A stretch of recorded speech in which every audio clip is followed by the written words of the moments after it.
Bird Brainz Podcast. Let's get it. Yes, sir. Yes, sir. What's good? What's good? As y'all already know, this is the Bird Brainz Podcast. We got my man BG31 in the building. Our guy, OneTreRoc. You know what I'm saying? And yours truly, Tone DeShields II. Man, look, we appreciate y'all for locking down this live stream. Make sure y'all smash that like button. Really helps the content grow. Really helps everything get everywhere. And helps everyone see everything.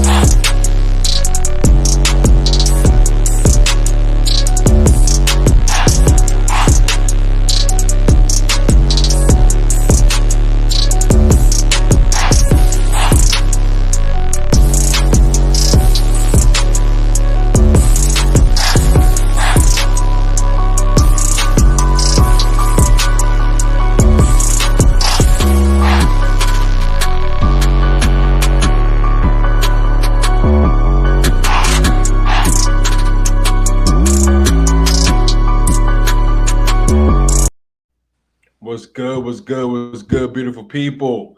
Look, y'all know what it is. It's the Bird Brainz Podcast. I'm here joined with my brothers, Birdgang 31, OneTreRoc, and I am yours truly, Tone DeShields II. We're coming at y'all live from BGN Sports Network, Birdgang 31, and Chalk It Up Sports. Appreciate all the love you guys are always showering us with. You guys always keep it spicy. You guys always keep the live chat just popping. Pop, lock, and drop, and look, we taking it back on your early 2000s type vibes. You feel me? So look, y'all know how we're getting down. Y'all know we're gonna get into. It's gonna be hella conversations, hella debating, hella fire takes. The Bird Brainz Podcast. We unhinged. So it's so much to discuss, man. I know the NFL offseason is it's considered to be the colder side of sports, but we've been seeing so many big deals getting thrown around. We've been seeing trades and free agent signings. The NFL draft is coming up. I think it's about 2 weeks away. So far, what's been on you guys' mind lately when it comes to the Philadelphia Eagles and everything y'all seen? Trey, you want to start? Yeah. All right, for me, so I see a lot of people even social media or in the comments, it's just it's so negative right now, and I could kind of understand why. It's so negative, but at the same time, it's like, I feel like we improved this team. You see? I mean, maybe not the improvements that everybody wanted, like a big name wide receiver or something like that, but we improved. We got two stud linebackers. I could call them studs because the dudes put in work in the NFL. We got two stud linebackers. I mean, we're going to need a safety, probably another corner. But, I mean, that's stuff you can really, patch up in the draft, or even it's still time to do trades and stuff like that. So let's just hold our horses a little bit with all the negativity, and let's just let it play out. I mean, screaming on like Jalen Hurts and Jalen Hurts already can't throw, and why we can't get him somebody to throw to. I'm like, bro, listen, it's all gonna work itself out. I promise you, it's gonna work itself out. And then once we get to training camp, stuff like that, and still not no improvements, then yeah, we got room to start crying and girling and stuff like that. But as of right now, just let it play out, man. That's all I got to say. Yeah, I think I agree with you. What about you, BG31? Hey, he pretty much nailed it on the head. Chill out. No, we wanted the big names. I know we wanted the big money players. You know what I'm saying? But you got to realize this is year 2 of these players in the same offense, same defense, same scheme. That alone will upgrade our team from last year. And we're talking about upgrading a team that was 9 and 8 last year. So, you know what I'm saying? The development process alone will upgrade our team. On defense, we got Reddick. You know what I'm saying? That's a beast on that pass rushing side. We got White over there from San Diego. That's a linebacker that I really think people are sleeping on. That's going to be a big impact for our defense this year. We got Pascal. You know what I'm saying? That's a sure-handed receiver, which our receiving core desperately needed over the last couple of years. So we do have pieces like One Trey said. We got pieces that might not be the flashiest pieces, but they definitely upgraded our team. You know what I'm saying? Let's see what we do in this draft. I was big on a lot of these big players coming to the Eagles, but it didn't happen. We just kind of got to be over it. You know what I'm saying? Because it is what it is. The team didn't get them. For whatever reason, they didn't get him. But guess what? We got 5 out of top 100 picks in this draft. You know what I'm saying? That could be possibly 5 new starters on our roster. You know what I'm saying? So everybody just need to relax, kick back, let Howie finish doing what he's doing, and let's see what happens after the draft and after the second wave of free agency. Yeah, I definitely see where you guys are coming from, especially given the fact that it's still very early. Technically, very early in the free agent process. I know a lot of weeks have passed, but a lot of people get signed post draft, right? And then this draft is going to help teams shake things out. So, since we're talking about the draft, since we're talking about improving this team, since we're talking about the whole wide receiver position and why we haven't gone after guys, Howie Roseman is clearly positioned his team to not only be prepared for the now, but be prepared for the future. Mm-hmm. And in doing so, the collateral damage is pressure on Jalen Hurts even more.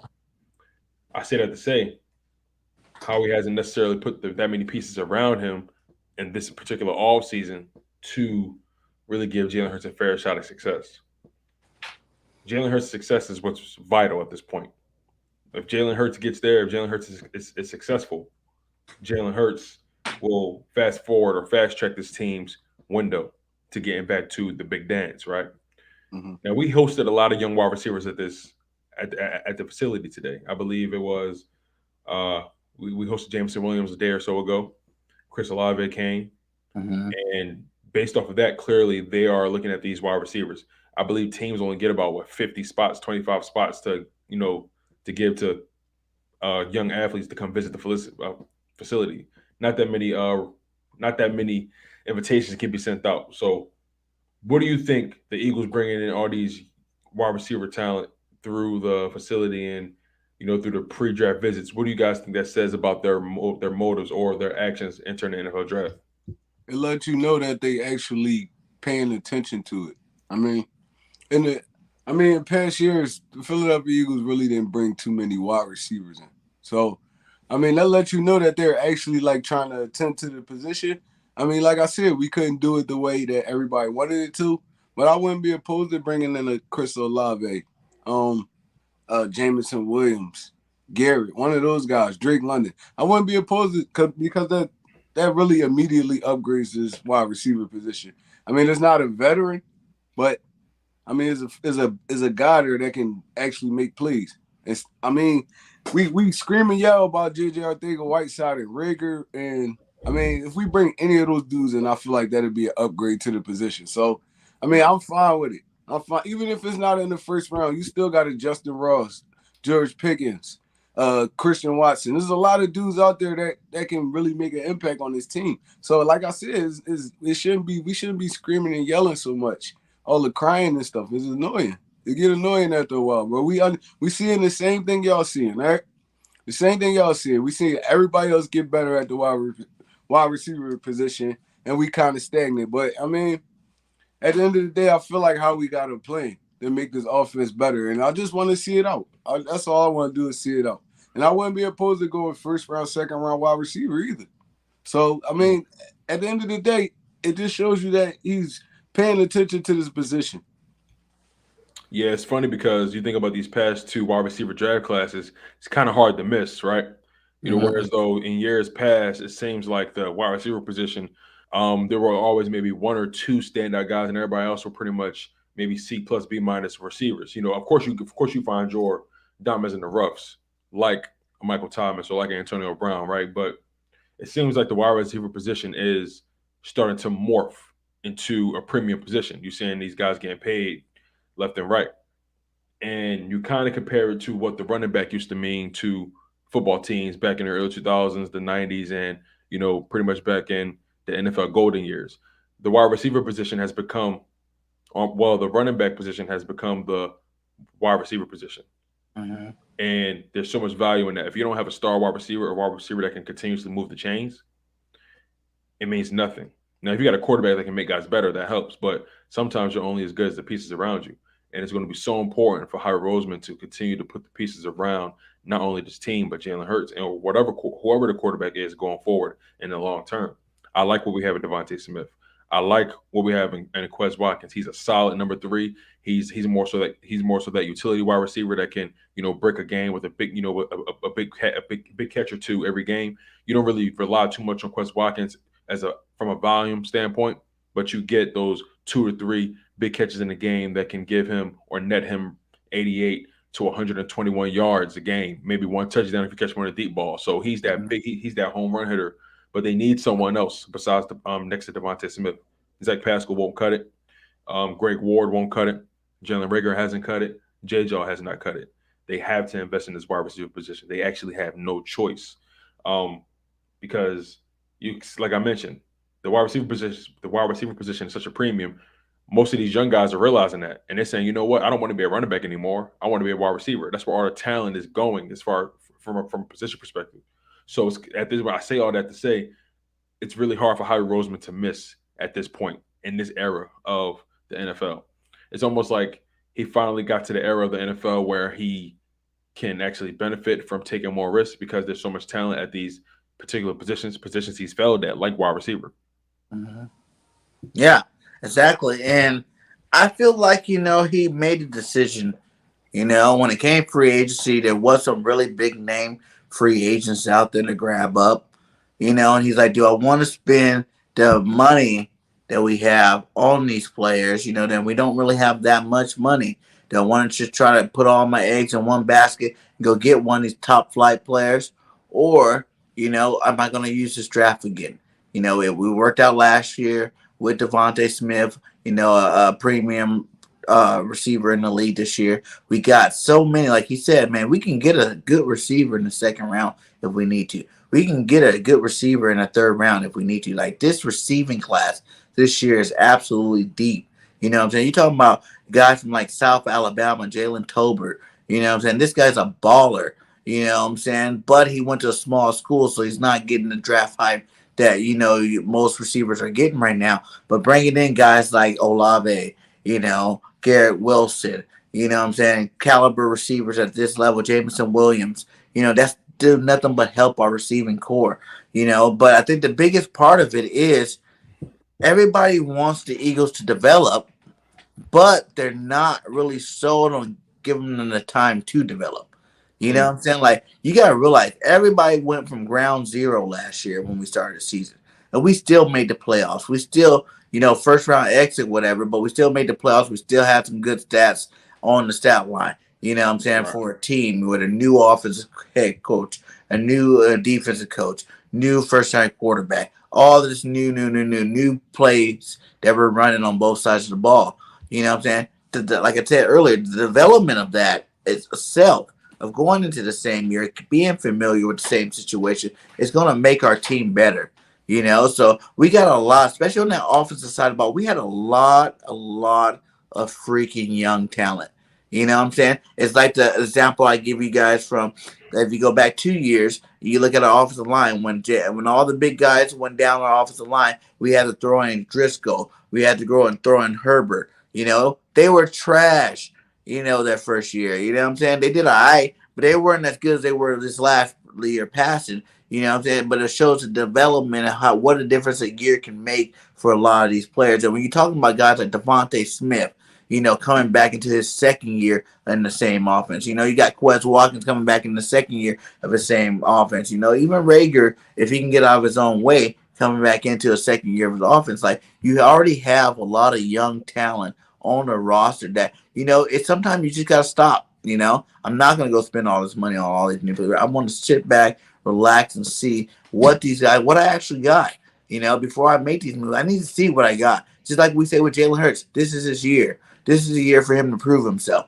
You know what I'm saying? It's your second year in the same offense. Time for you to show us that you are a starting caliber quarterback. You got to do that with every single position on the roster. You know what I'm saying? You got to do that with the tight end. You got to do it with the receivers. The lineman's already proven it to you. Your defensive line, your linebackers, all this stuff. That's just continuous growth. And like the linebacker situation, we got 2 linebackers, so that's going to help out that situation. That was our main focal point that was wrong with our defense last year. And with the receivers, just like Quez Watkins, he took a nice jump from year 1 to year 2.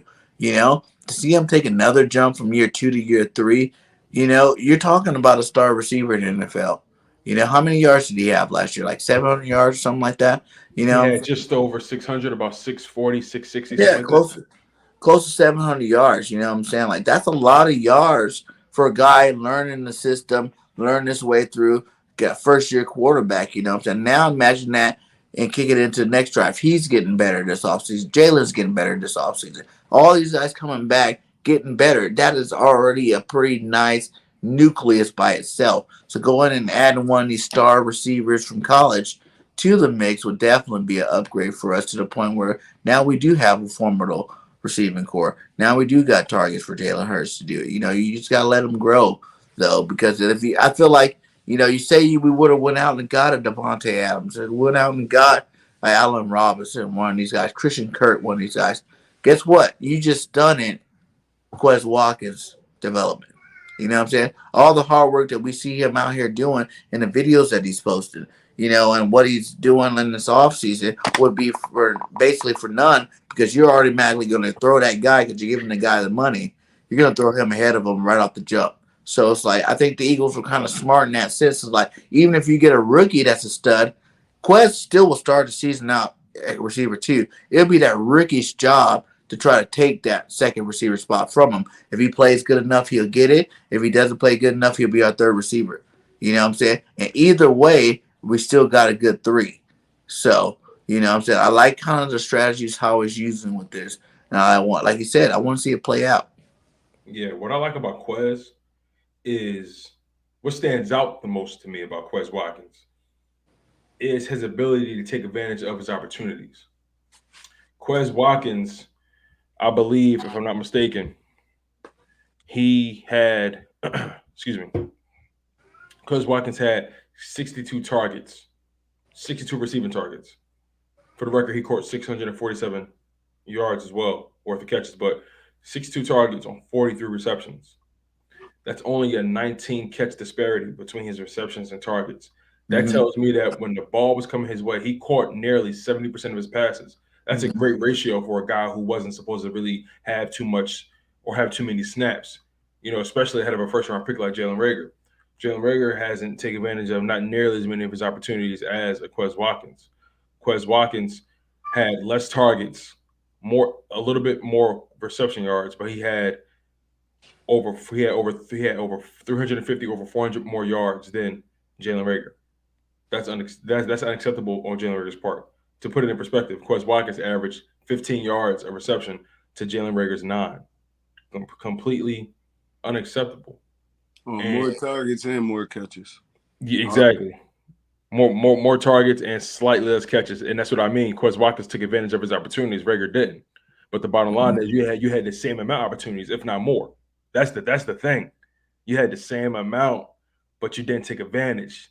That just tells you that alone to me signifies work ethic on Quez Watkins' part for sure. I've been paying very close attention to Quez Watkins these past couple of years, and he's been approaching his offseason like he can get cut tomorrow. He knows where he got drafted, and he got that chip on his shoulder.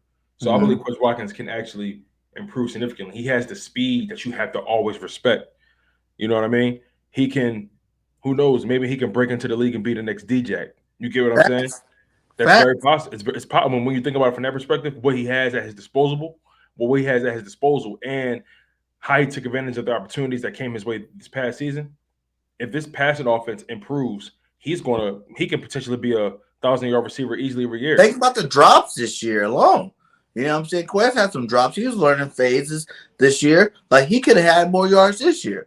You know what I'm saying? Think about Jalen Hurts' development. You know what I'm saying? He could have got Quez more yards this year too as well. Like Quez could have been a 1,000-yard receiver this past fall. And let me mention this. And TreRoc, I want your point of view on this. Quez Watkins had a better catch ratio than Devontae Smith this past season. A better catch ratio. Yeah. And he averaged a little more per catch. So you can make an argument that if he was given nearly the same amount of opportunities or targets rather, who was to say he probably wouldn't have eclipsed 1,000 yards? He was already averaging more per catch. Now Devontae wasn't far behind with averaging 14 yards per catch. Quez at 15, so they're pretty much neck and neck in that regard. But when it comes to the catch ratio, the catch percentage, every time that ball come your way, what's the percentage of you catching it? Quez had close to 70%. Whereas though Devontae was, I think, flirting around that 60 to 62 range percent. So, again, not saying Quez is better than Devontae. Devontae is clearly a much more polished, much more technical wide receiver. That's a fact. But Quez, he went from having less than 100 yards, less than 200 yards his rookie season, jumped all the way to over 600, like 640. So if you based off that trend, why can't Quez eclipse 1,000 if this passing offense improves? Why not? He has the speed, he has the tools. All he has to do is just continue to work on his technique and his route tree. Yeah, man. With the Quez Watkins thing, it's just more of getting the ball in his hands. It's like this year.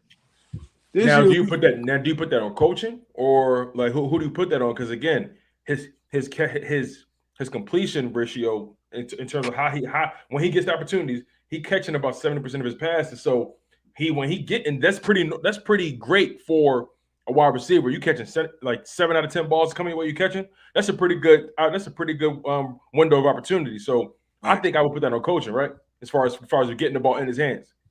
Yeah, I'll put it on coaching because you see Quez Watkins to take a simple screen pass 60, 70 yards. So, I mean, why wouldn't you want to get the ball in this dude's hands more often? I mean, really the reason his catch ratio is better than Devontae Smith is because Smith get targeted more. So, oh yeah, for sure.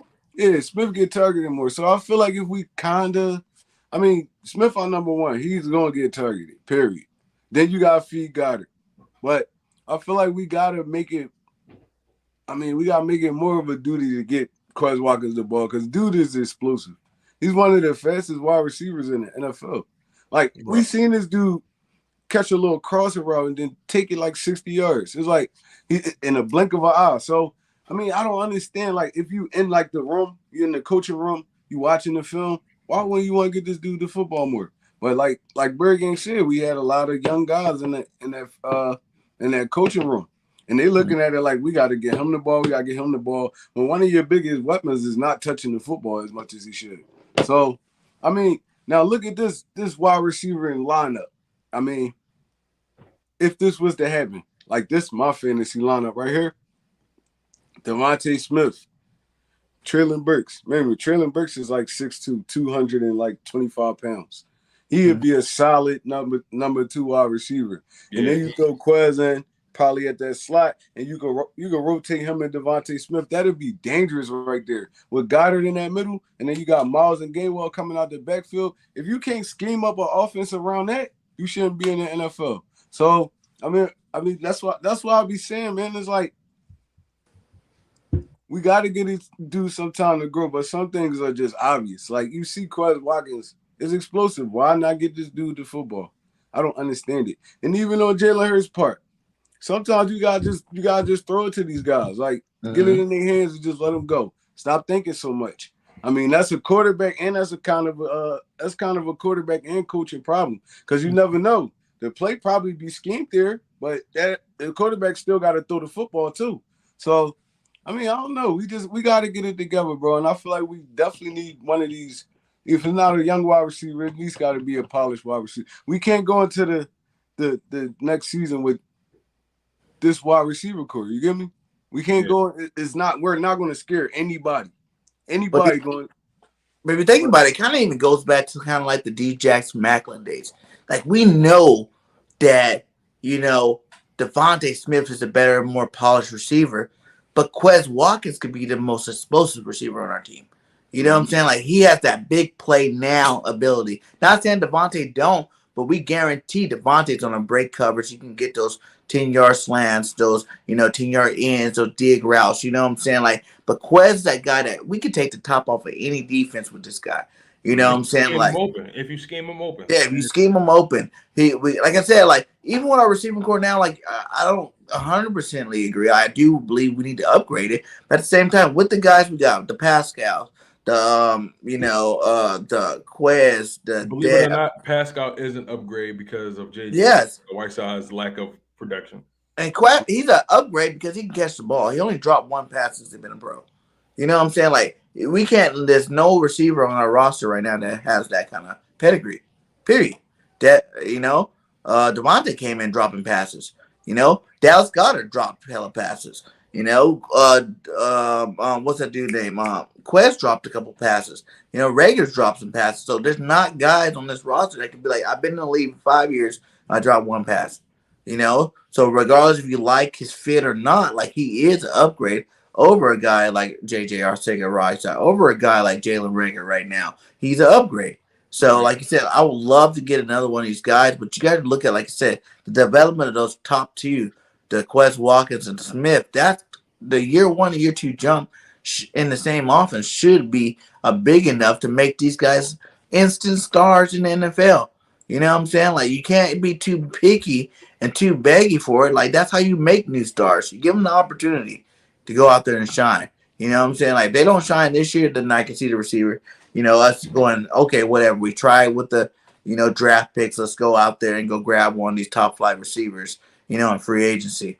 But you got to give these guys the time to develop. And I think that this year is going to show that, you know, Howie made the right decision, but not overpaying for some of these guys like Christian Kirk, you know, and the rest of these guys that got paid out there in free agency, and sticking to your guns and understanding the development process. You know, we're trying to build a team that's going to be good for years. We're not trying to build a team to try to go after the Super Bowl this year and that's it. You know, of course, we all want the Super Bowl this year, but I'm just saying, like, in general, you're building a team. You know, that's what he said he wanted to do, and we got to let this guy do it. I would agree. And he said, what do you think about Moorhead? Are you confident this dude can develop talent? That's seen it yet. I'll be honest, I'm still 50-50 on Moorhead because he doesn't really have much to show for his success except for Quez Watkins. Everybody else has pretty much been fool's gold. Devontae Smith kind of already came in with a starter kit, so it's kind of like hard to give him credit for him. So it goes on his resume. He failed Jalen Reagor just as much as Jalen Reagor failed himself. It goes on his resume. You know, just how defensive line coach Tracy Rocker had his team being one of the worst teams at getting sacks last season. It goes on his resume, regardless of how we want to slice it. So Aaron Moorhead still has a lot to prove to me. I'm not going to – his job is not safe by any means, but he's returning, and continuity is important from a coach's perspective. So I can't get mad at that. But, you know, what happens when we lose guys? You know, we think about losing a coach to maintain continuity. We're losing a cornerback in Steven Nelson. We're going to lose some continuity at that starting cornerback position. So, you know, we have guys like Tay Gowan, Kerry Vincent Jr., Zach McPherson, Mac McCain back there, Craig James. But who is most likely to be the starting cornerback opposite of Darius Slay? Will we draft a guy? For me, go ahead. I'll be fine with drafting the guy, but like I always say, is you don't have to have 3 dominant receivers. You get me? We Avonte Maddox was the best nickel corner last year. Darius Slay, he always does his thing. You already know what you're gonna get from him. I mean, if you could get a dude that's at least like he can at least hold it down over there, you don't have to go after no big star or nothing like that. Or I mean, if you're gonna get a rookie too, either you're gonna go get a rookie. I mean, it's so much like hold on, my fault. It's so much veteran leadership in that secondary right now. I feel like they can string a young guy along. I mean, get him where he needs to be. You're gonna have to take his lumps because who are you gonna pick on? You're gonna go after the young guy, the rookie, the dude with the least experience before you go after a Slay or a Avonte Maddox or somebody like that. So he's gonna get his fair share of opportunities to go after the football. I mean, and then with Slay and them guys back there, they could coach him along. I mean, he's gonna give up some plays. Any player in the NFL gonna give up some plays. I mean, so we don't necessarily gotta have a dominant corner over there. I feel like a McPherson, a Gowan, them dudes could battle it out, and they'll fare okay over there. Or you go get a Sauce Gardner, Booth, Stingley, one of those guys. They'll fare well over there just because they're not out there by themselves. They're out there with some veteran leadership and some dudes that played in the NFL and played that position for a long time. So, I mean, I feel like they'll be fine either way. No, with that corner spot, man, we done already brought in who? Sauce Gardner. You know what I'm saying? We've been looking at Stingley. I feel like those are 2 positions that I can see getting picked in the first round. You know, get a receiver, get a corner. You're kind of solidifying in two different spots. You're receiving, you're giving Jalen Hurts a big target that everybody been dying for, been waiting all season for.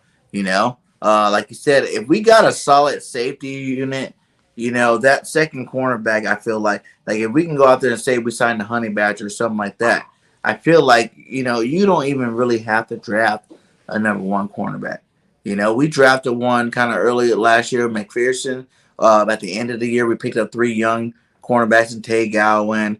I forgot the other guy's name, Colvert or something like that. And that guy that came over from Indy, and they never even played it down last year. You know what I'm saying? They're more learning the scene, practice squad type players. So we don't even know whether these guys can play football or not.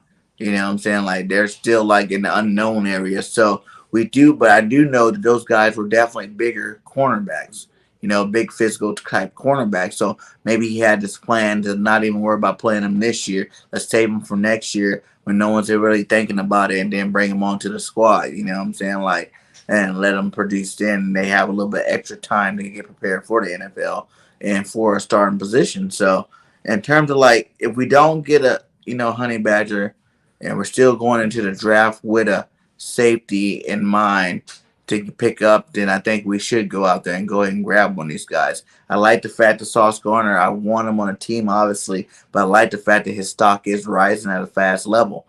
You know what I'm saying? Like, this guy's growing really fast, and he went from like being late first round to middle first round. And now you're hearing the guy coming in the top 10.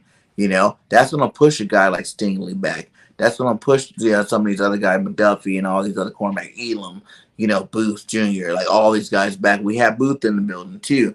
So if we grab anyone, I feel like with the receiver and cornerback spot, if we grab any one of these legit guys, you know what I'm saying? There's like 7 on both sides. If we grab any one of these legit guys and throw them into our offense or our defense, we're going to be in good shape. Yeah, I would agree with that for sure. Thinking about the draft and plugging in these young guys, we got a mock draft coming up. So let's get this thing on the road if y'all ready for that. Let's do it. All right, let me share the screen. Now, I proposed that we did a 32-team first-round mock draft like we did last time. Mm-hmm. So let's do that one more time. All right, let's see. Give me one moment, you guys. Mock draft simulator. Bada bing. Bada boom. All right.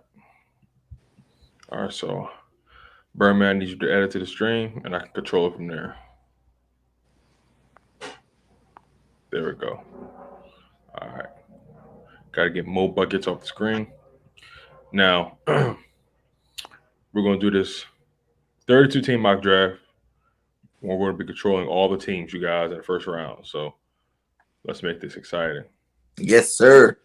I don't think I did one where we do every team. That's good. We can all go back and forth with who you like. Exactly. So we're all going to just rotate. So BG, you go first. TreRoc, you'll go second, and I'll go third, and we'll just keep going, and we'll just keep rotating. All right. Sounds good. All right, let's do it. I think so, a little bit there, Don. He's a little bit. We'll see what happens with him this year, though. All right, so Birdgang, you go first. Okay, so Jacksonville Jaguars. First pick of the draft. What would be my main focus? You know what I'm saying? Like, you need defense. You need offensive line to help Trevor Lawrence. I'm going to go ahead and say the Jacksonville Jaguars will draft Aiden Hutchinson to help with that defensive side right off the jump. You know what I'm saying? Don't let him go to Detroit, his hometown. Let's go get this stud. Let's add him to the roster, and let's get after the quarterback, Okay. Now, TreRoc, you're at number 2 for Detroit. How do you think Detroit is going to approach this second overall pick? All right, so the Detroit Lions basically need everything outside of probably the quarterback position. So you got to go best player available, man. And I feel like the second best player available right now would be Kyle Hamilton. Versatile safety. I mean, you can move him all around. He could play the He could play the nickel position for you. He could play a linebacker position. He could drop back deep. He's just an all-around solid football player, man. So with the second pick in the draft, the Detroit Lions picked Kyle Hamilton, University of Notre Dame. I like that. I like what you did there. All right, so Houston Texans now. Houston, like you said, with the Detroit Lions, Houston damn near needs everything. They certainly believe in their quarterback. I forget what the guy's name is, but he has some pretty decent games. Mills, I think. Yeah, Davis Mills. Yeah, Mills, right. So they need everything, but at the same time, they, in my opinion, are going to try to fortify that defense. They brought back Brandon Cooks, their number one wide receiver. So I wouldn't be surprised if they try to go defense and get some more swag back. They lost J.J. Watt, so they would love to fill that up again. So I think they would most likely go Kayvon Thibodeau from Oregon. Thibodeau's nice. So next, BG, you got the New York Jets. We're on the Jets. All right. Now, if I'm the Jets GM, you need talent on both sides of the ball for real. They really do need to take the, best player available. But at the same time, I would go more towards helping out my young quarterback stay upright. So if I'm the Jets, I'm going to help out. What's his name again? The quarterback for the Jets. Kyler. Zach Wilson. Zach Wilson. Yeah, I'm helping out Zach Wilson. I'm getting Evan Neal. I'm throwing him on that offensive line, and I'm going to give him a little bit more time to, develop his plays and, make some plays. So let's protect the quarterback there in the New York area. That's smart. Now, TreRoc, you got the New York Giants picking at number 5.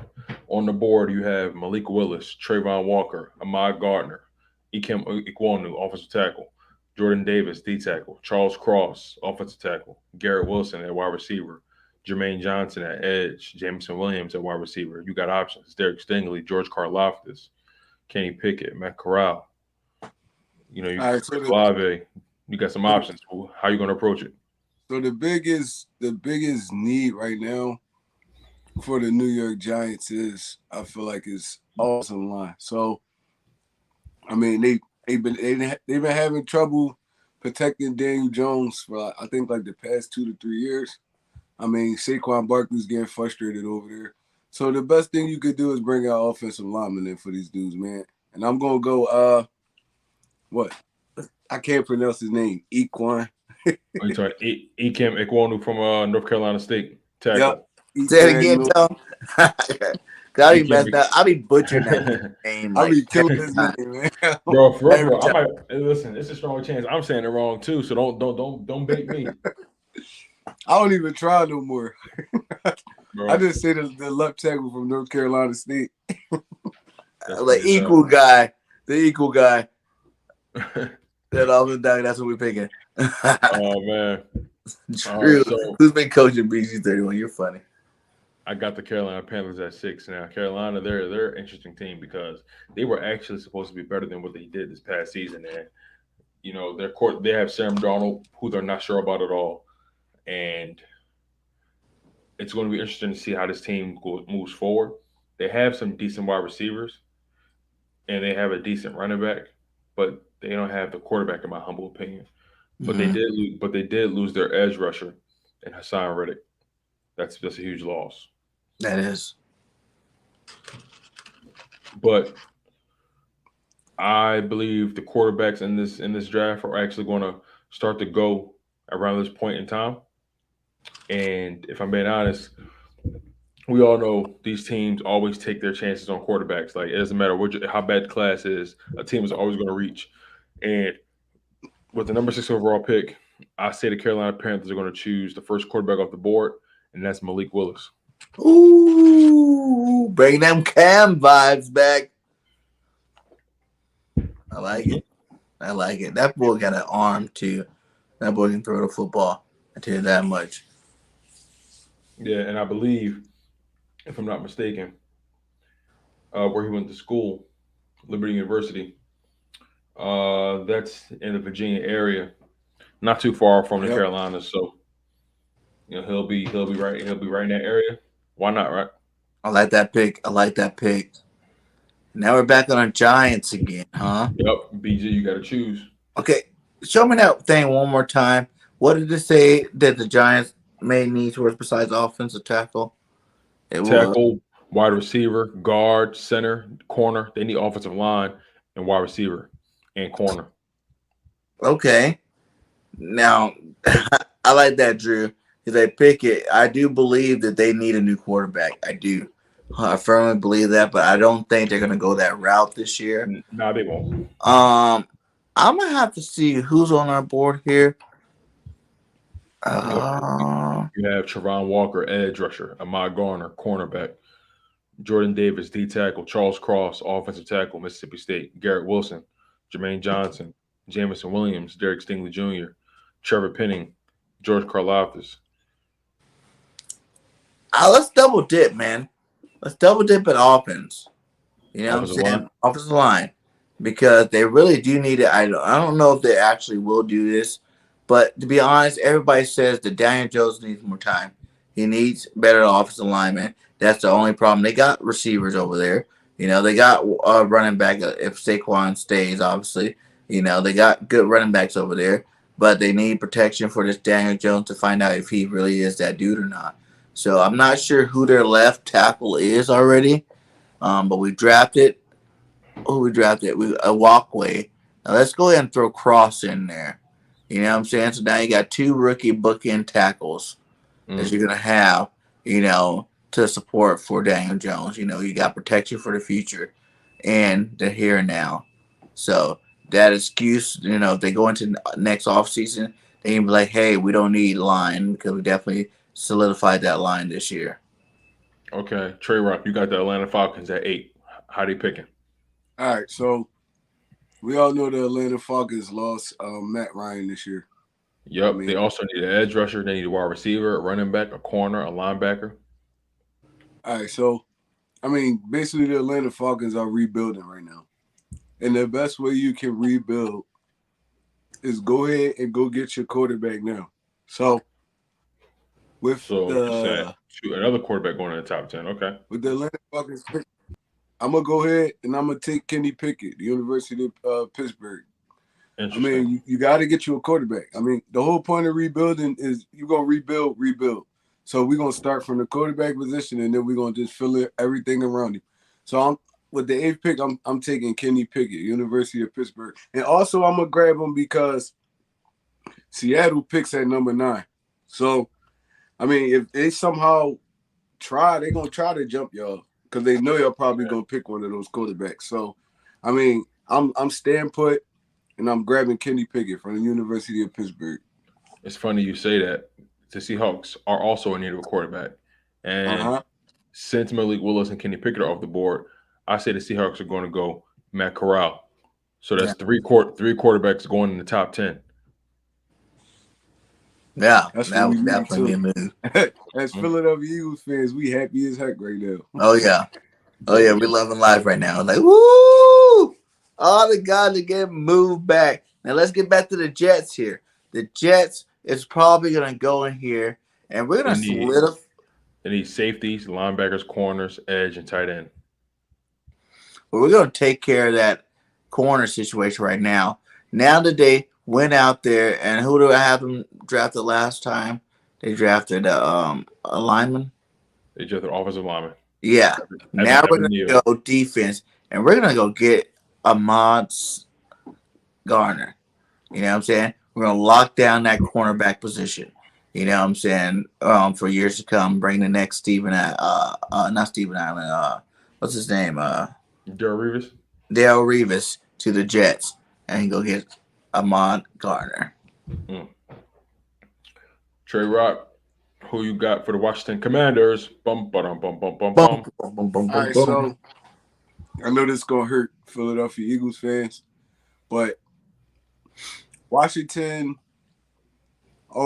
they have a stout defense already, but that middle linebacker position is what they lacking right now. I feel like I already know where you're going with this. Yeah, I feel like what's the guy name from Kentucky? that played for them last year. I feel like he's more of an outside linebacker than the middle. So I'm gonna go ahead right here, and I'm gonna go. Damn, my fault. Hold on, I'm blanking right now. Devin Lloyd, Nakobe Dean. Nakobe Dean, that's what I wanted. I'm gonna go ahead and grab it. No. And stick him right in that middle with that linebacker, that solid linebacker core. That'd be dangerous for us. And he's gonna be our starter for like the next 5 to 10 years. So that's a solid pick for Washington. So I'm going to Nakobe Dean from the University of Georgia. I'll be so pissed. Yeah, that would be annoying. That was so the Vikings. The Vikings, they lost some key pieces this offseason. But they need a corner, they need defensive tackle help, safety, edge, linebacker, they need D-line help. They need a whole front seven. So I wouldn't be surprised if the Minnesota Vikings try to solidify a defensive line and they would go Trevon Walker out of Georgia. Ooh. Ooh, that'd be nice. That's actually a really smart pick for them. That they can definitely use a guy like him. Right. He's versatile as well. He can not only rush, but he also can drop back in coverage as a spy and potentially, cover the middle of the field or cover those athletic quarterbacks, sideline to sideline. Yo, there's a lot of teams that pick twice in this first round. That's crazy. Yeah. There's I think there's 8 teams. Sheesh. And they picked before us. Both picked. Yeah. And now where we at, the Texans? Mm-hmm. Yep. And who they pick the first one? Kayvon Thibodeau. Oh, they got Thibodeau's on the first one, so they already went and attacked that defensive side of the ball. So now let's go out and let's go get this Mills guy. If you think he's going to be your future, you're not going to go out there and draft a quarterback. Let's go get this guy a target. I'm saying they're going to go out and get Chris Olave, and bring him to the Texans. To be their next big Chris Olave is the first wide receiver off the board. Interesting. Yeah. I know everybody like Garrett Wilson, Drake London, those guys, but I think Chris Olave will be a great addition to this Texan roster, in the building and the rebuild. So we bring him Chris Olave. All right, Trey Rock, you got the Ravens. They need offensive line help, DB help, defensive line help, and help at wide receiver. All right, so with the Ravens, the motto of the Baltimore Ravens is to get after the quarterback and play good defense in the secondary. So, I feel like they have a lot of solid pass rushers that can get after the quarterback. So now they're going to go in and attack that cornerback position. I'm taking Derek Stingley Jr. right here. Ooh. Trey just keeps gutting us. Think about it. Gutting us. I like Think that. about it in that defense, though. They already got Humphrey. They already got Humphreys on one side. Now you stick a Stingley on the other side. That's a solid defensive backcourt right there. Yeah, that's more than solid. That's nice. That's legit. Great right there. That's legit. Okay, so I'm picking for our Birds. Now, I feel like you don't want to waste too much time not attacking the defensive line. You can get your wide receiver a few picks later, maybe in the second round. I feel like if you're going to any pick first, you got to solidify the trenches first and foremost. And the person I'm going with, I am going to bring in. Now, this is going to be interesting, you guys, because I can either go D tackle or D line. And yes, we need edge rushers. But when you have a guy like Jordan Davis right there, you can literally fortify the middle of the field for a decade. With Jordan Davis filling in for Fletcher Cox, you still got Javon Hargrave. You got Milton Williams who's going to take his game to another level.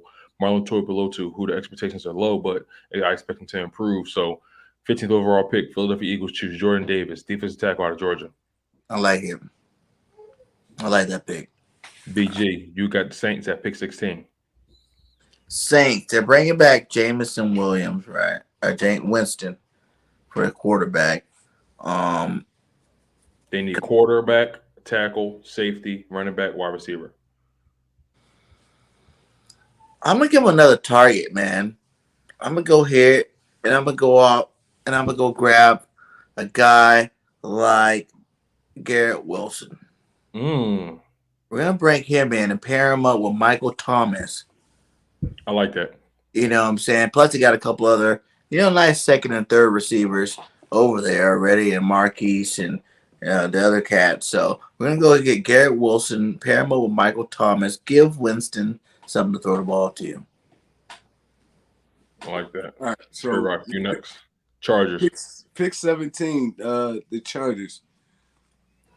I feel like they shored up a whole lot on defense, so I don't feel like they're going to attack that area in the first round. I feel like it's going to be a wide receiver. Really? Yeah, because you think about it. I mean, Justin Herbert can't have enough targets. You get me? So you add another wide receiver to this wide receiver core with Keenan Allen and Mike Williams. Another and the Chargers, they like those big basketball player type dudes. So I'm gonna go Drake London right here with number 7. Oh, that's wild. I didn't see that coming. Oh. Drake London to the Chargers. Did not see that coming. And he stays in Cali. He's right there. I like that. Hero. And you're right. All those receivers are tall as hell in LA at the Chargers. So you just add another big body over there. Justin Herbert will love that. Yeah.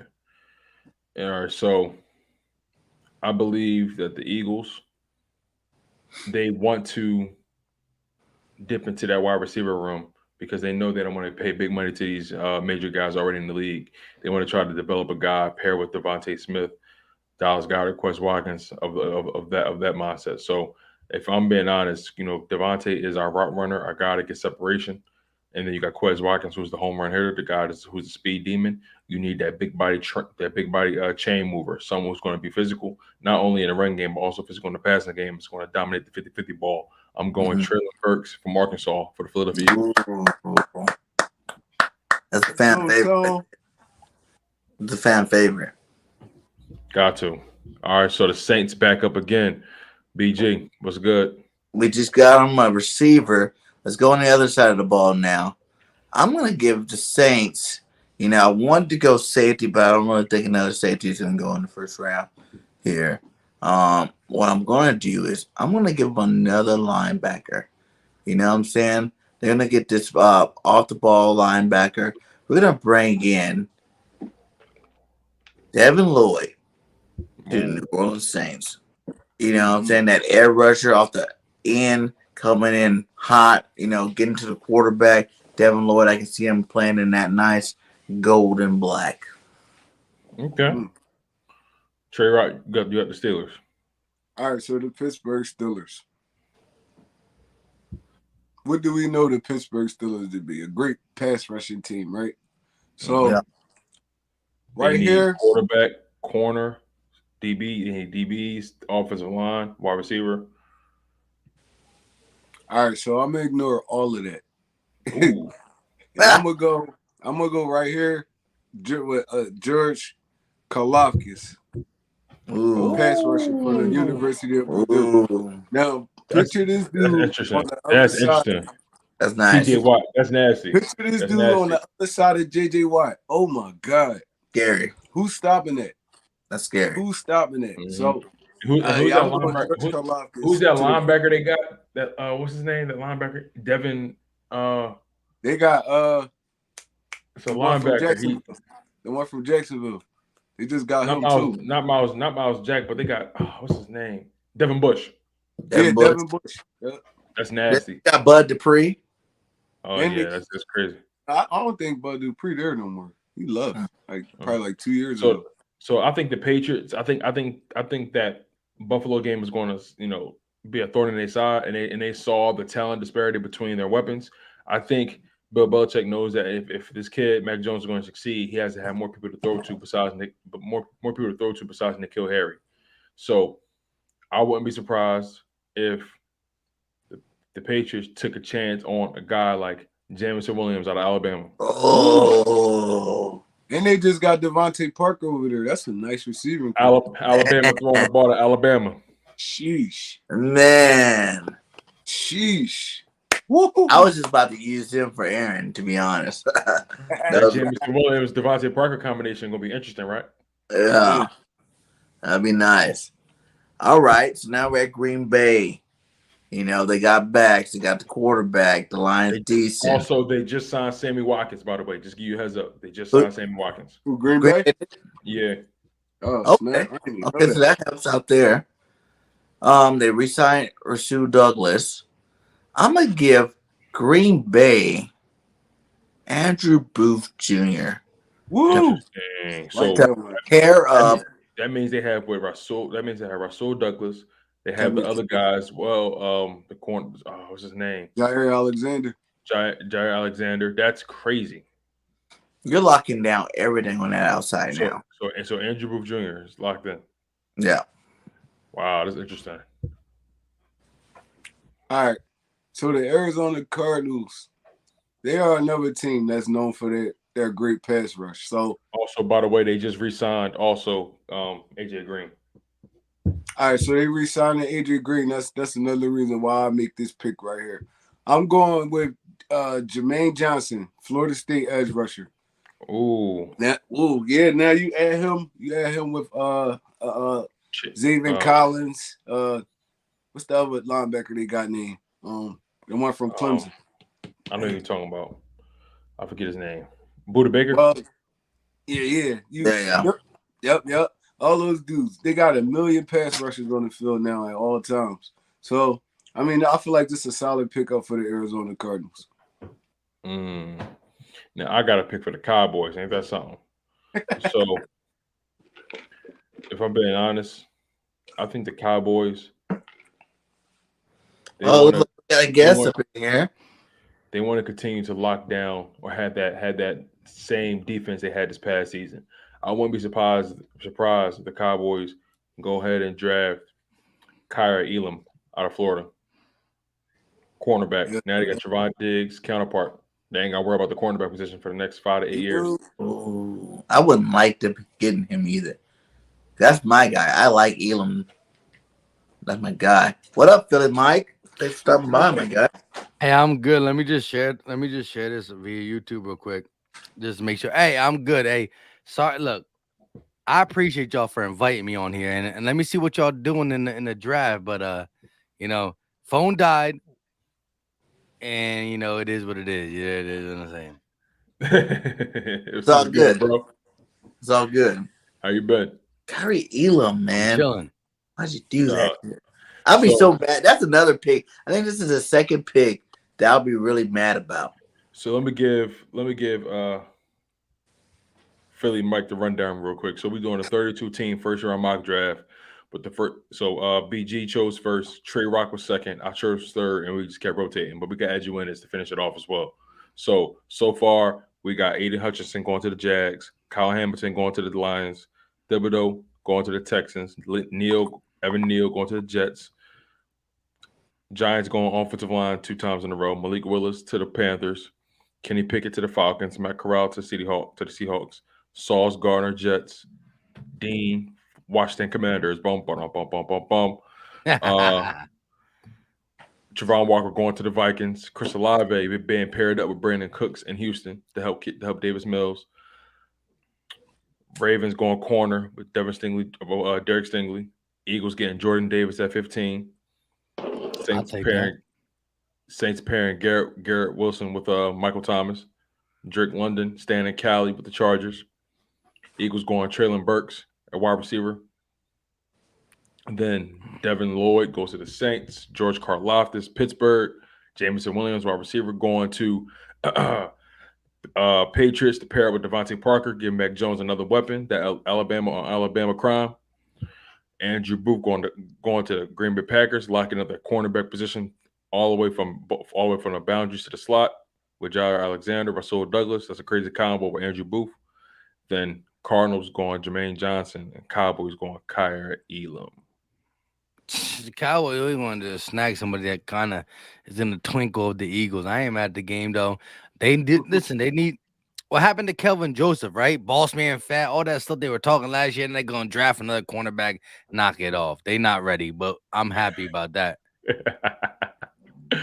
All right, so since I'm last, you can pick the next pick, Philly Mike. I chose Kyra Elam for the Cowboys, so you'll choose the Bills pick. So on the board. Oh, we doing the whole NFL draft. That's yeah. tough. Yeah. Ain't nobody ready to do that. That's very tough. We're looking at the Buffalo Bills. Now their needs are right now are corner, defensive line, offensive line, and running back. On the board, you got Trevor Penning out of Northern Iowa. Oh, it's over. It's over. Jermaine Johnson. That's O-tack. Offensive tackle is automatically going to be taken from the Buffalo Bills. For the simple fact is this: look, their defense has always been. When you think of the Buffalo Bills, you think of their defense is tough, but now they got an offense attack that can answer. Stephon Diggs got extended. Josh Allen is one of the top 3, 4, 5 quarterbacks in the game, according to the NFL, and so they about to come back with a vengeance, and they do have to protect Josh Allen. So I'm always gonna go O tackle, and I'm gonna do that for that pick. Trevor Penning, got you. All right. So BG, you got the Tennessee Titans. They need right now. They need linebackers. They need offensive line. Well, they need linebackers, tight end, center, edge, corner. Remember, they did. You already said it. I already heard who I want right now. You know, they do need center over there in Tennessee, and we know the best lineman in the draft right now. This is the time he's coming off the board. You're gonna give him Tyler Linderbaum, go in there to help block and make some of them holes for the King Henry over there. Okay, King Henry. OneTreRoc, you got the Bucks. All right, so with Tom Brady coming back, I feel like the Bucks offense still gonna be solid. They still gonna be able to move the football. So they not. I feel like they need corner more than anything. Because I mean, is Carlton Davis still there? I'm not sure. Did he move on? Or he stayed with Tampa Bay? I'm not entirely sure, but regardless, that's a good question. Their pass defense has always been skeptical. All right, so we're gonna go ahead and try to shore that up with Tripp Mcduff from the University. Tripp McDuffie over here at 27. That's crazy because the Eagles been linked to him at like 15 or 18, like crazy. The only thing that scared me about Tripp McDuffie is his height. He like 5'10". So give him that 5 and 10 and a half, 11. Give him 5'11", but they got to boost the height up, but he really probably like 5'10". So, but yo, he one of the guys who can mirror. Like he's like, if you want to, he's a mirror type corner. I'm not saying going to translate to the NFL and be a mirror to the best of the best, but I was pooping on him too. Like last week, started doing my due diligence. And I think, oh man, I can't poop as much no more. But he reminds me of kind of the what's the guy that played in Miami for all them years? Not Cortland Finnegan, the other one. Oh, you're talking about Xavier Howard? Not Howard either. He was like a 5'10" type dude, but he used to lock receivers down. You're talking about not Byron Maxwell. I know you're talking about. Damn. Shit. I can't remember his name. It's gonna pop up in my head as soon as we done. Watch. But he kind of reminds me of one of those guys. He feel like more of a slot nickel type dude than me though. I feel like they gonna stick him in the nickel and just let him play that third, that whoever get up in that slot. So Tripp McDuff to the Tampa Bay Buccaneers for me. Nice. All right, so I got Green Bay's pick at 28. Now, last time Green Bay was on the board, they went Andrew Booth Jr. I think Green Bay, they need to do their due diligence and they need to replenish that wide receiver position. Some wide receivers. I know they signed Sammy Watkins, but they will dip a wide receiver again. And to be honest, if they want somebody that's a physical specimen, I see Green Bay going to North Dakota State to get their quarterback in Christian Watson. Yep. Ooh. I like it. Christian Watson. He been in North Dakota weather. You know, Wisconsin is right next door. Why not? Facts. That's good. He's a bigger body like Devontae Adams. Well, actually, believe it or not, Devontae Adams is not as big as you may think. But I feel you though. Mm-hmm. He played big though. That's why. Yeah, he played big. He played big. So Philly Mike, you got the Kansas City Chiefs first pick at 29. Where they going with it? Low key, I love the Chiefs because they've been in the game for a minute and they got our coach. But I kind of want. I'm tired of seeing them shining. But let me see what they got. The Chiefs, you look at them like they lost in the playoffs, but like, did they really lose? How did they lose? But they did lose. Let me see what their needs are. The needs. Chiefs needs. I They think got they need them a wide at receiver. safety, wide receiver, edge, corner, So, tight end. all right, so this is still the first. Oh yeah, this is still the first round. I came in late, but I didn't come in that late, right? So we're gonna definitely get a wide receiver. Uh, what are wide receivers on the board? So receivers, you got Jahan Dotson out of Penn State, Alec Pierce out of They're not about to Cincinnati. do all that. Go to their needs again. One more time. They need a safety, edge, corner, tight end. If I'm being honest, I wouldn't be surprised if they actually went safety and got Daxton Hill or Lewis Sinning. Yeah, both these boys, I would love to see low key just hanging around at 50, but they're not gonna be hanging around there. And I'll take honestly, as much as I like Lewis Signs and I be capping for him in my videos, I'm gonna take Daxton Hill. And I'm not capping like negatively. Listen, Daxton Hill, I didn't even think he would be a possibility for us, but Daxton Hill, yes, I'll take that if I was a Kansas City Chiefs. Sure up. Honey Badger gone. Who listen, I don't know if he's gonna show up my defense on the back. I don't know if he's gonna be all that in a bag of chips. We just got that Honey Badger out of LSU. He came from Arizona, the Texans, the Kansas City. And listen, I know you wanna equate Kansas City Chiefs winning streak with Pat Mahomes, but hey, the Honey Badger was there. When the Honey Badger was there and Alex Smith was there, they still won 11 games. So I'm just saying he has a way about commanding a defense, and I would love to come to the Eagles. Why ain't it happening? But with that being said, go ahead and give them that new safety, Daxton Hill. Got it. Now, BG, you up. You got the Chiefs. Second pick at 30. I still want Tyrann Matthews, though. They're going back to back. How are the Chiefs when it comes to the offensive line right now? I know they got their tackles. What are their needs again? Do they need an offensive lineman? So safety, wide receiver, edge, corner, tight end. But you can never have too many offensive linemen, in my opinion. They just went back to back. Like they drafted and traded for two of them. Like I think they're good. Yeah. So for linemen, is that what you said? Yeah. I mean, they did everything in their power to make sure that offensive line is decent. Listen, Andy Reid's the coach, though. You never offensive line is always on his mind. Right. You know what? I see his name right there. I see his name right there. We're going Devontae Wyatt. Yo, I was thinking it. I'm glad you did it. I'm so glad you did it. I was thinking it, bro. Much love to you, Ice Shine, man. Sorry to cut you. I was thinking it. Shout out to you for the $50 super set. Gentlemen, I need all four of y'all, Trojaneer, answer a question for me. Do all you truly feel we definitely need a receiver in the first round? I pray we get a cornerback, DT, edge, safety before even peaking at receiver. Hopefully Eagles trade for a veteran. Y'all remember the turmoil cornerback. I don't think we need one in the first round.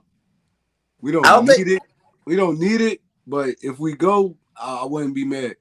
I wouldn't be mad. I would not be mad at a receiver in the first round. But hey, my man dropped $50, so we all gonna answer it thoroughly. Everyone, go ahead and first of all, instead of us jumping in front of each other, because the wife is about to call me downstairs as soon as I thought I can get free. But anyways, we're gonna all answer this. Go ahead, start with Birdgang. Go ahead, do your thing. I'm not trying to run this thing, but for these bucks, you gotta give the best respect. Go ahead, BG. Go ahead, do. Yeah, like I said, I wouldn't be mad if we don't. Like, obviously, I got my favorite, Drake London. I think we need a big body receiver. I would love to go after a guy like Drake London in that first round. I like Alec Burke too, but I like Drake a little bit more. Do we need to do it? No, because like we've seen, there's going to be guys. I don't think all these receivers are going to go to first round for real in real life. I think that some of these guys would slip a little bit, so we could get one of these guys in the second round, like a Watson in the second round. You know what I'm saying? It's possible. So Yeah, we don't need to do it because I like our receiving core, and I think that they're definitely going to Devontae Smith and Quez Watkins definitely are going to upgrade this year, and they're going to be a lot better receivers, and they're going to be like star receivers in this league. But yeah, man. Either way, like we don't have to jump out and get them. I can see us filling other needs before that. But if we do, we do. We don't, we don't. All right, go ahead. OneTreRoc in the building. Yes, sir. But for me, it's like, I mean, we got 2 picks in the first round. We could go defense, wide receiver. It really don't matter how we spend it as long as we get 2 quality players in the first round. So I wouldn't be opposed to Howie Roseman and them going probably Jordan Davis and then a wide receiver, or we could even go Jordan Davis and probably a linebacker or a corner. It don't matter. Like I feel like either way we're going to improve this team with these 2 picks. So I mean I wouldn't be opposed to going wide receiver in the first round, to be honest. Yeah, I'm gonna have to agree. I'm not opposed to going wide receiver at all, just because, you know, I feel like those first handful of guys are surefire. It just depends on which situation they get into. But I feel like we definitely need some talent. Besides next to Devontae Smith, I don't know if we don't make a move for a wide receiver in the first round on day one of the NFL draft, then don't put too much stock into it after that. But I think we should make a move for a wide receiver. Go either go edge or D line, regardless who's there first, Jordan Davis or whatever edge rusher you like. But got to go D line first, then go wide receiver after the fact. All right, can you take that thing down so I can see my face when I talk, my guy? Look, at the end of the day, look, I've been one of the content creators said for a long time, no at wide receiver. I'm starting to think that wide receiver is not just a possibility, but it might be like what the Eagles are looking at. But let me just say this real quick to you, Aishan. I agree, bro. We need a lot of pieces on the defense. And when I look at the offense, I see, forget Jalen Hurts, right? Forget the quarterback. We see still a young running back. We still see left tackle, left guard look type young, tight end look young. Wide receivers definitely look young, whether they're good or bad. We'll talk about that when it really gets to it, right? Quez, second year, give good credit. Devontae being all he can do. And Reagor, yeah, we should have shipped him off, but it is what it is. When you look at the defense, everybody who's good, Fletch, old. BG, old. Not you, BG. Mm-hmm. You're older than me, but you're not old. You know what I mean? I love you to death. You look at Anthony Harris, still kind of older. Everybody, every playmaker for the defense on the Eagles is old. So I ain't mad when Aishan says, like, look, I understand that, right? A wide receiver would be beautiful for Jalen Hurts' development. But listen, if Jalen Hurts get that development wide receiver and Jalen Hurts looks good, but our defense looks way worse, and then once these guys eventually age out, I'm talking about 2 years from now, where's the youth? We have a heavy draft that is favors the defense. We have a draft that we have capital for the second and third and fourth and fifth, and you might be able to snag them low-key ballers. Maybe you're wrong, maybe you're right. I don't know, but what I'm saying is this. Cornerback, we lost one. We got one. He's 31. Nice. I love him. I'll extend him for 2 years. But what are we really doing? Safety. We lost our veteran. Now we got Anthony Harris, who we started. Marcus Epps. I do think he's a hard-hitting big boy. I mean, he's going to play as hard as he can play, but let's be honest. Our defensive squad is old, or they might be new, but they're new for a reason because they're not really starters. Mm-hmm. So let's not act like, okay, Hassan Reddick, cool. Kaiser White, cool. But the whole D-line, the people who really made their name are old. You got to start doing this. Listen, I just put a video out, and we were second in the NFL in the last 21 years. We're talking about 21 years. Pittsburgh's first, Eagles second. I don't give a bleep who's third, but I remember it was Rams. The Eagles in 21 years have been one of the best sacked teams in the game. Our defense relies on our D-line. What are we doing? Last year we were 31st. Yeah. That has to do with Jonathan Gannon. I understand that. But at the end of the day, as much as I want a cornerback, and we need that, we need a lot of stuff. We need a wide receiver. But let's get back to why the Eagles have always been relevant. Our D line's always been popping, and I still think our D line is still stout with Fletch, Hargrave, Sweat, and a rotation piece of Barnett. But we still got to add to it. And before we start saying let's get the pretty offense without really knowing the quarterback is there, and I if you watch my channel, you know I'm a Hurts believer, but I'm saying 20 years we're second in sacks. That is our MO. How the hell we were 31st last year? I don't know. It might due to coaching. It might due to the fact that we are neglecting it, but we have to pay attention. That's all I'm saying. I believe wide receiver could be taken. But listen, I'm 31 years old. I'm not Birdgang 31, but I don't know my Eagles without having a fierce pass rush. And guess what? Last year we were a laughingstock. That's all I'm saying. So. I definitely agree with you on that. Eagles definitely got to fortify the trenches like every year, no matter 20 what years, draft. We were number 2. But in 20 years, we're number 2. That shows what we do as a team. That's a fact. That's big facts. That's big facts. We also know the NFL is an offensive league now too. So you definitely have to put some points on the board too. Honestly, correct. But correct. Let me say this. You gotta have the edge rushers. You gotta have those guys that's always dominating the trenches. We saw in the Super Bowl. We saw guys. We saw high flyers on in the wideout position. But let's be real, guys like what's my man there that just signed to the Bills? Von Miller. He was dominating. Hey, let me just say the one thing real quick. You gotta have these guys that could get to the quarterback. You got to. Let me just say the one thing. If this is a quarterback league, the best thing to stop the quarterback is not the cornerback. It's the defensive line. If you push you make them make mistakes, the first opportunity to make a quarterback make mistakes is an edge rusher or a D tackle, DD line. That's how you win. Even the pass rushing linebacker. That's true. Exactly. Right. It all depends how you scheme it up. So, we get into the end of this mock draft. We got OneTreRoc picking for the Bengals. The Bengals, they obviously have made some moves in the free agency when it comes to offensive line. But again, you can never have too many offensive lines. They need help in the trenches at D tackle as well. So how do you think they attack this their first and only pick in the first round?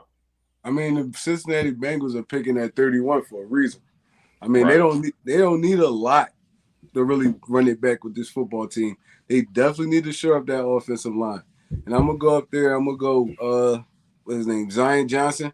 I'm going to go up there and grab one of those offensive guards. I mean, more people up front to protect Joe Burrow so he could do his thing. So I'm going offensive line for the Cincinnati Bengals. Feel you. That's a solid pick. Solid. And you never know how it may go. He may be a solid rotational guy that that guy that can play left guard and right guard. You never know. Right now in Detroit, this is I believe their last pick in the draft as well. It's crazy they chose so early and now they choose so late. But Detroit, they could use help all over. Obviously, they chose Kyle Hamilton at safety. I definitely see them going defense again and shoring up that defensive line. So I wouldn't be surprised if they decided to go D tackle Perion Winfrey out of Oklahoma. Ooh. Mm-hmm. Yeah. Interesting. All right. So these are the results. Aiden Hutchinson, Jags, Kyle Hamilton, Lions, Kayvon Thibodeau, Evan Neal, Ikem Ekwonu, New York Giants, he offensive tackle, Malik Willis, going to the Panthers, Charles Cross, Giants, Kenny Pickett, Falcons, Matt Corral, Seahawks, Sauce Gardner, Jets, Nakobe Dean, Washington Commanders, Trevon Walker, Minnesota Vikings. I think that's a really, really underrated pick for them. Chris Olave, I like that combination with Brandon Cooks. They're going to have some speed and some guys that can get separation. Yeah. Derek Stingley going to Baltimore. That's fitting. Jordan Davis shoring up the defensive line for the Eagles. Going to be that perennial guy that should get at least 10 sacks a year if you use him correctly. He's also going to dominate in the run defense as well. Garrett Wilson going to the Saints. Drake London, Stan Cali at the Chargers. Traylon Burks helping Devontae Smith out the wide receiver position. Devin Lloyd to the Saints. George Karlaftis to the Pittsburgh Steelers. Jamison Williams to the New England Patriots. Andrew Booth. Green Bay. Jermaine Johnson. Arizona Cardinals. Kyra Elam. Cowboys. Trevor Penning. Buffalo Bills. Tyler Linderbaum. Tennessee Titans, Tripp McDuffie, Buccaneers, Christian Watson at wide receiver for the Green Bay Packers, Daxton Hill at safety for Kansas City Chiefs to replace the Honey Badger, Devontae Wyatt, also helping on defensive line, which will help their run defense, Zion Johnson, Bengals, and Perion Winfrey, Detroit Lions. I think we need to post this draft to see what people think about it. Because I see a lot of things that I feel like really can happen in this one. You know, for sure. For sure. Some things are like, you know, well, maybe if they went that route, but like, you know, me going Giants to offensive linemen, like the Giants need offensive line, period. They do, but they're stupid.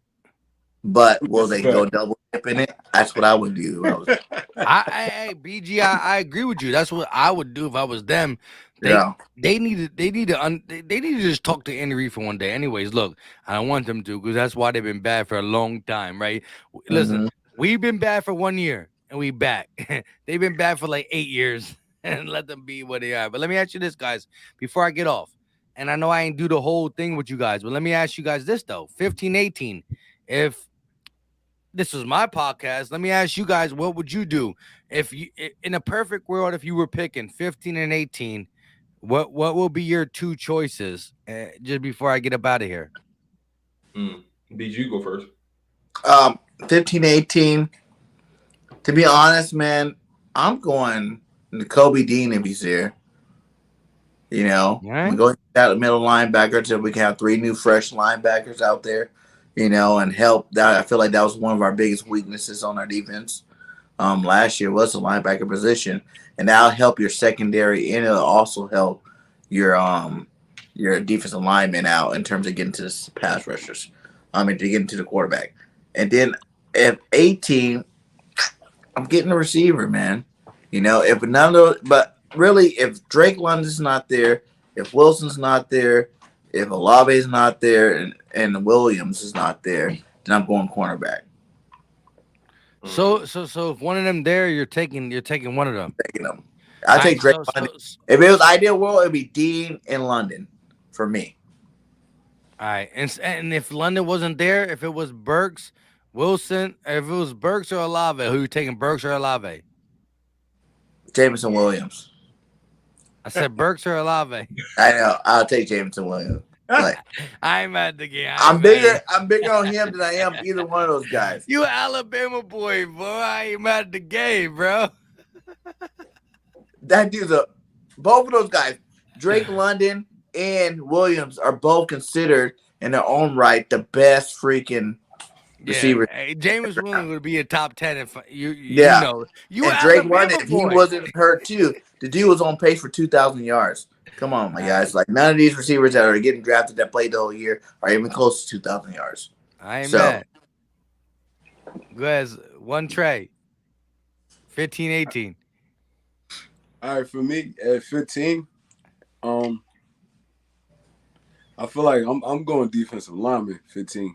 So it either D tackle or DN. I mean, if Jordan Davis not there, I don't know, it's hard, man, because the Philadelphia Eagles, we really just need that dude we could stick in there. He could be there for about 10 years. So there's a lot of dudes like that in this draft too. It could be linebacker. It just is. It's kind of hard. I wouldn't want to be in this draft room, to be honest. Like at all. I wouldn't want to be in this draft room at all. I'm not even gonna lie to you.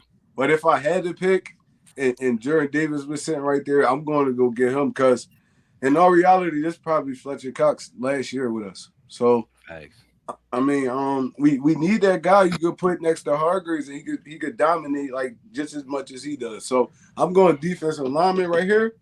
I would take Jordan Davis if he's there.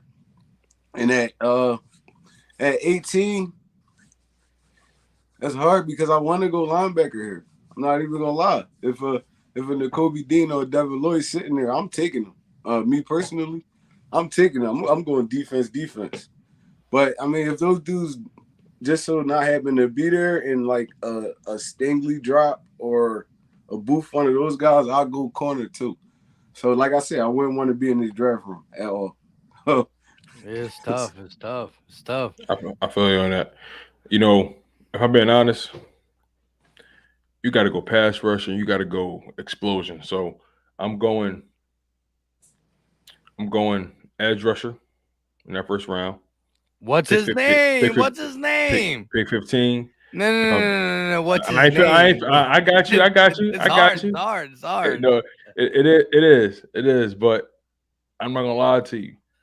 I'm gonna go on my gut instinct. I'm going Jermaine Johnson at 15. I'm going Traylon Burks. I ain't mad. I'm going Traylon Burks at 18. Okay. I like the Jermaine Johnson pick. I ain't even gonna lie. And listen, I'm not telling you guys who I want. No, you got it, dude. No, I'm just kidding. I'm gonna tell you. Mike. Come on, Mike. I'm just kidding. But real talk, look, bro. If I'm thinking Howie Roseman, as 500 says, calculation, all that stuff. Look, I'm moving up to 11. I'm gonna snag Stingley. That's just I think he'd be around there, right? 10, 11. Right. I take Stingley, right? So I'm gonna drop back in the mid-20s. Mid-20s. I still think Jermaine Johnson gonna be there, right? If not him, Arnold Ebiketie. I think you can still get that corner and that edge rusher, right? If it's not Jermaine Johnson, and Jermaine Johnson, I think Jermaine Johnson can go top 10 or top 15. It's just been like crazy difference with his name just floating around. But listen, I think Ahmad Gardner should be the number one corner off the board. Mm-hmm. But I think Stingley gonna have a better NFL career. You heard it here first. If I'm wrong, I'm wrong. I do believe Stingley's a better cornerback out of the two. I think he had down season last year or whatever, but I still think he is the better overall cornerback out of everybody in this draft. And that is why I exactly said Saul should be the first one off the board. But in the end of the game, it's gonna be like, whoa. I'll move up for Stingley if he starts starting flirting with 10, 11. I would, and I'll bounce back. And I'm not saying Jermaine Johnson will be there. All right, if Jermaine Johnson's not there, well, then I start looking at the look. I know, I just made a whole video. Like, we can't be 31st in pass rush ever again, bro. 21 years of excellence. I'm talking about. Listen, I just dropped the video, and I know you guys probably seen the thing on Twitter and all that. In the last 21 years, we are second in the NFL to Pittsburgh in sacks. Means the Philadelphia Eagles know how to get to the quarterback. For 21 years. I'm only 31, bro. I was 10 years old last time we weren't getting sacks the way we were, bro. At the end of the day, you need pass rush. You always need that got to be a point of emphasis. But because our back end is so bad, I feel like if the Eagles are thinking that we still got a pass rush that can present, if Jonathan Gannon just does what he needs to do and stop being a little punk. I mean, I'll go Stingley, and then I'll go back, and then if I'm going back, I'll take the safety because the Eagles' defense hasn't been the real defense without safety. It was Dawkins, good defense. Wait, Jenkins, hold on. good defense. How you go this whole hour talking about pass rush and you choose two DBs? That's how bad our DBs are. Like, hold up. I just keep that though, Tone. Yo, you heard what he said? He was trying to spin y'all. He was trying to spin y'all. With the 51st pick, we get the please God defensive end. You know what I mean? Yo, listen. Listen. Look, real talk. All right, look, I don't think Sting's gonna be there.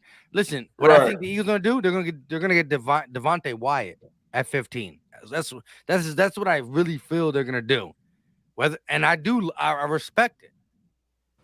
But to be honest, doing it, and I'm moving up for Stingley. I'm dropping back, and then if I'm dropping back, I'm gonna take a safety. I'm not at 18. Because I moved up for Stingley, I'm not picking till like late first, early second, mid first, whatever you. I mean, mid second, late first. My bad. And so with that being said, I'll take one of the safeties. Sign Brisker. I'll take one of them boys. Penn State boy. Why not? And even though we got like a lot of older guys in that defensive line, you got to follow the money too. You know what I'm saying? We got a lot of money tied into that defensive line. You know, you got the Hargraves, you got the Fletcher Costs, you got the Milton Williams, the BGs, the Josh Sweats. You know what I'm saying? We brought back Barnett. So as much as we all really want the Eagles to go ahead and get that pass rusher, we just brought Reddick in. Reddick is a pass rusher. You know, as much as we want them all to get this pass rusher that we think can go, you know, we might not do it. I agree. Listen, I think they know how important it is. Again, the person who made this chart of the Eagles being second in the NFL in the last 20 years, maybe it's somebody else's media team doing it, but I think the Eagles showing it like, bro, we've been there. We know how to do it. We're going to get it done.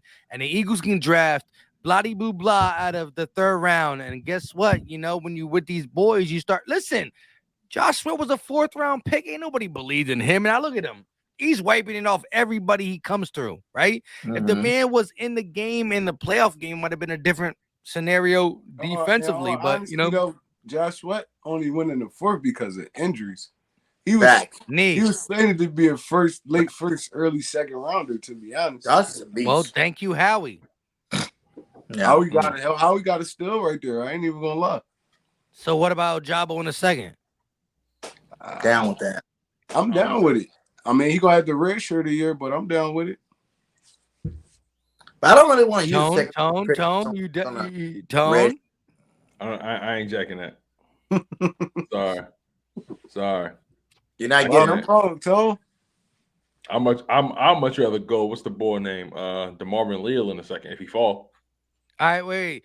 Give me your concerns of drafting Ojabo with the 51st pick, once upon a time top 13 prospect.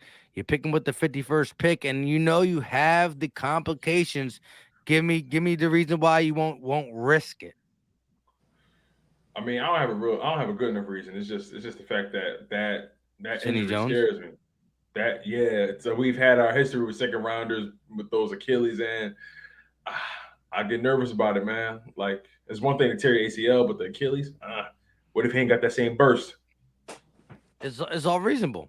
Yeah, it's true. You know? And the thing for me is like, even like with the receivers with Wilson and Olave, like when you got two guys playing the same position at such a high level, it's like, what happens if you put one of these guys where they have to be the stud by themselves? Like, are they going to really produce at that high level like before? You know what I'm saying? Like, you know, you got Hutchinson's going early first round. You had Ojabos going in the first round. They played opposite of each other. You got Olave and whatever. You know, I know how you see Waddle and Devontae Smith. They both came out and they both did good the first year. But I'm just saying, like, it's not always the fact that like usually one's taking pressure off the other one. That's the reason why the other one's having such a productive year. You know what I'm saying? Like Hutchinson's going number 1 to number 5, you know, this year. So is that really Ojabo being so great, or is just because he was doing so much of the one-on-one stuff because Hutchinson was getting double teamed so much? That's the reason why he has comparable numbers to get him into that first round. Let me just say this though, like again, like this is us talking as like you're right. We're comparing numbers. When you start to compare numbers, you start saying two great players on the same team. Who was the more impactful player? And this is why teams pay dollars to scouts to say this. Okay, I understand, right? Hutchinson on this side, Ojabo was on the other side. Ojabo did eat from Agent Hutchinson, but let me look at his one-on-one matchups, and that's when they break it down, right? And so they're gonna tell blah blah blah blah blah blah blah that listen, it doesn't matter. Look, listen, low key, Ojabo got somewhat of this shaded to him and blah blah blah. I'm not the one who be doing it, but I'm telling you, somebody is saying in other people's ear, listen, this is not $1 billion industry for no reason, right? And the scouts get paid handsomely, so they're telling them, look, Ojabo is raw, but look at it, right? The fierce this, that, and look, and the burst and the spin. Now he can learn much more than this, blah, blah, blah, blah, blah, blah, blah, blah, blah, blah, blah, blah, right? I don't know. But I'm telling you, they take what we see on tape and then they break it down even better than we can do it, right? No matter what we watch on tape, these guys are being paid thousands of dollars to break it down even a little bit more. How quick is his first step, second step? Look, he takes a second back. Look, he keeps twitching his right arm. Got to fix that, but it's fixable, blah, blah, blah, blah, blah. And so everybody's wrong because when you first of all, if you break down a bad player, you're still going to break down and say they got good traits, good traits.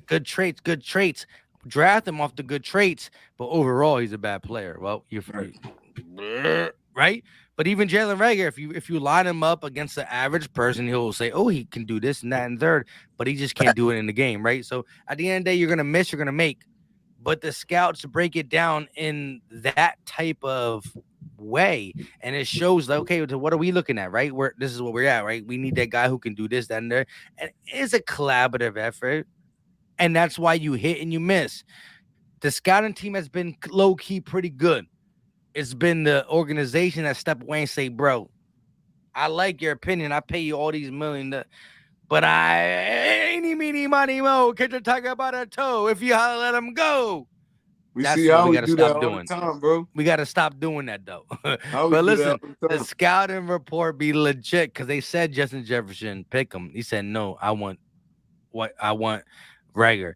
They said, and the scouting report mentioned DK. I'm not telling you they said DK. No, they didn't, because the injury scare was real.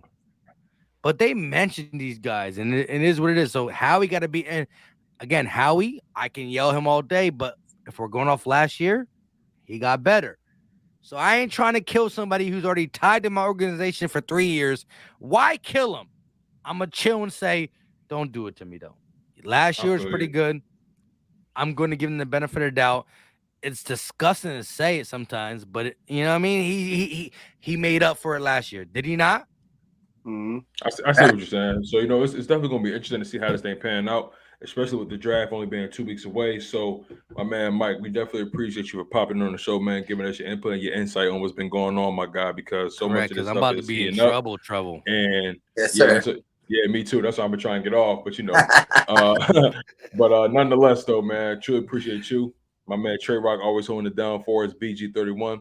Make sure you guys like, comment, and subscribe, man. Make sure you guys go lock in on the Philly Talk Podcast. As you already know, my man is doing big things over there. Go lock in on Birdgang Sports Network, BGN Sports Network. OneTreRoc is growing that channel as well. I'm growing Chalk It Up Sports. A lot of us doing a lot of different things, and it's vital that each one teach one, and everybody continue to support everybody and just keep that community steady building, steady arising. But you guys, we're gonna close this show out. Y'all know my man Mike is sauced to the max, and BG, hit us with that outro music, my guy. Let's get it. Appreciate y'all. Yes, sir. Yes, sir. What's good? As y'all already know, this is the Bird Brainz Podcast. We got my man BG31 in the building. Our guy, OneTreRoc. You know what I'm saying? And yours truly, Tone DeShields II. Man, look, we appreciate y'all for locking in on this live stream. Make sure y'all smash that like button. Really helps the content grow. Really helps y'all.